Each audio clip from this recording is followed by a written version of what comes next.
1979-yilda tashkil etilgan Namangan shahridagi 17-sonli davlat maktabgacha ta'lim tashkiloti 2023-yili to'liq kapital ta'mirdan chiqarilib, zamonaviy talablarga javob beradigan holga keltirildi.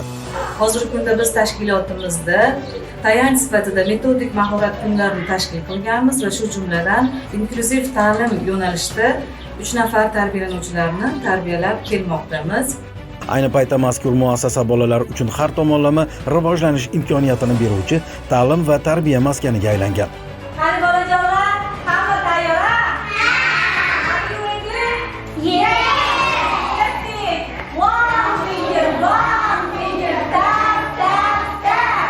Hozirgi kunda muassasada 532 nafar tarbiyalanuvchi qamrab olingan. Ular 18 ta guruhda ta'lim-tarbiya olishmoqda. Jumladan 9 ta kuni uzaytirilgan guruh, 3 ta qisqa muddatli to'lovli guruh, 6 ta bepul majburiy guruh faoliyat yuritmoqda. Muhtaram Prezidentimiz tomonidan barcha sohalarga juda katta e'tibor qaratilib kelinmoqda. Shu jumladan bizning maktabgacha ta'lim sohasiga ham juda ham katta e'tiborlar qaratilib kelinmoqda.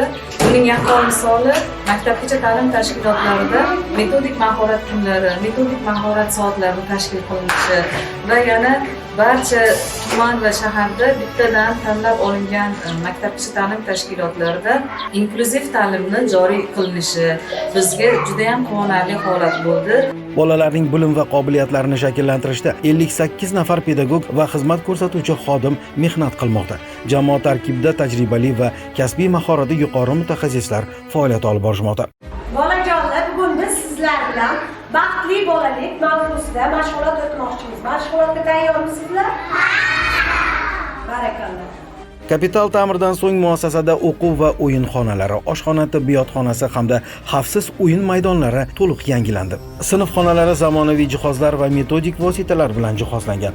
Ta'lim jarayonida bolalarning yosh va individual xususiyatlari inobatga olingan holda mashg'ulotlar tashkil etilmoqda. Musiqa, raqs, tasviriy san'at, sport to'garaklari, logopedik mashg'ulotlar muntazam ravishda o'tkaziladi.